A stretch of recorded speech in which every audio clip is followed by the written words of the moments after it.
আজকে দিনব্যাপী যে প্রদর্শনী হয়ে গেল, রাজাকারদেরকে যেইভাবে প্রদর্শিত করা হলো ঢাকা বিশ্ববিদ্যালয়, এই জন্য আমাদের নিজের এত গুরুত্বপূর্ণ একটা দিন, সেই চেষ্টা করতে সেটা ভিন্ন কথা। এত গুরুত্বপূর্ণ দিন, এত হাজার শহীদদের আত্মদানের মধ্য দিয়ে যে দিনটা আমরা পেয়েছি, সেই দিনটাকে তারা দেশের মুক্তিযুদ্ধ বন্ধ রেখে এই 24 গণঅভ্যুত্থানে অংশ নেয় নাই, নেতৃত্ব দেয় নাই।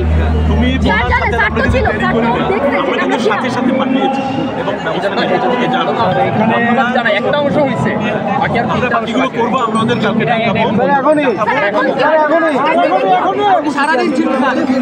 এটা বন্ধ করতে আমি একটু বলি তানিশা, সারা দেশে যেই পরিস্থিতি চলতেছে সেই পরিস্থিতি হচ্ছে যে কোনো একটা জায়গায় যদি এরকম কোনো পরিস্থিতি হয়, মানুষ যায় 100 জন মানুষ যায়, ভাঙচুর করে, গ্যাঞ্জাম করে, অমুক করে, তমুক করে।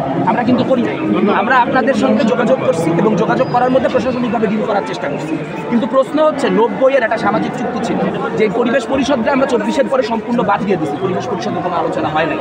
আলোচনাটা হওয়ার কথা ছিল যে শিবির তাদের যে পূর্ববর্তী কর্মকাণ্ড, সেই কর্মকাণ্ডের জন্য ক্ষমা প্রার্থনা পূর্ব তাদের সঙ্গে কোনো রকম হিসাব নিকাশ হইতে পারে, তার পূর্বে হইতে পারে না। কিন্তু তারা যে ইতিমধ্যে নর্মালাইজড হয়ে গেল এবং নর্মালাইজড হওয়ার পরে তারা এই কাজগুলি করতেছে, এই দায়িত্ব প্রশাসনের নিতে হবে। কারণ প্রশাসন ইতিপূর্বে যখন মিটিং করতে গেছে, তখন সেই মিটিংয়ে একাধিক বা বিপ্লবী ছাত্র মৈত্রী, সমাজতান্ত্রিক ছাত্র ফ্রন্ট, জাতীয়তাবাদী ছাত্র দল সহ অনেক সংগঠন উঠে গেছে।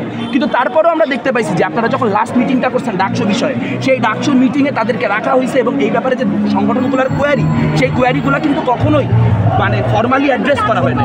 তাহলে ছাত্র শিবিরের বিরুদ্ধে বাকি সকল সংগঠন মিলে যে অবস্থান, সেই অবস্থান এবং ছাত্র শিবিরের যে রাজনীতি, সেই রাজনীতি বিষয়ে বিশ্ববিদ্যালয় প্রশাসনের অবস্থান কী হবে এটা ক্লিয়ার করা লাগবে। কারণ তারা প্রত্যেকবার একটা করে ইনসিডেন্ট করবে আর প্রত্যেকবার এরকমভাবে রেজিস্ট করা লাগবে, এটা তো হইতে পারে না। সবই নয় একটা কথা বলছি, ব্যাপারটা যদি এভাবে চলতে থাকে যে ঢাকা বিশ্ববিদ্যালয়ের প্রশাসন যদি তার ঢাকা বিশ্ববিদ্যালয়ের নিজের কমিটমেন্ট ব্রেক করতে চায়, তাহলে এই বিশ্ববিদ্যালয়ের শিক্ষা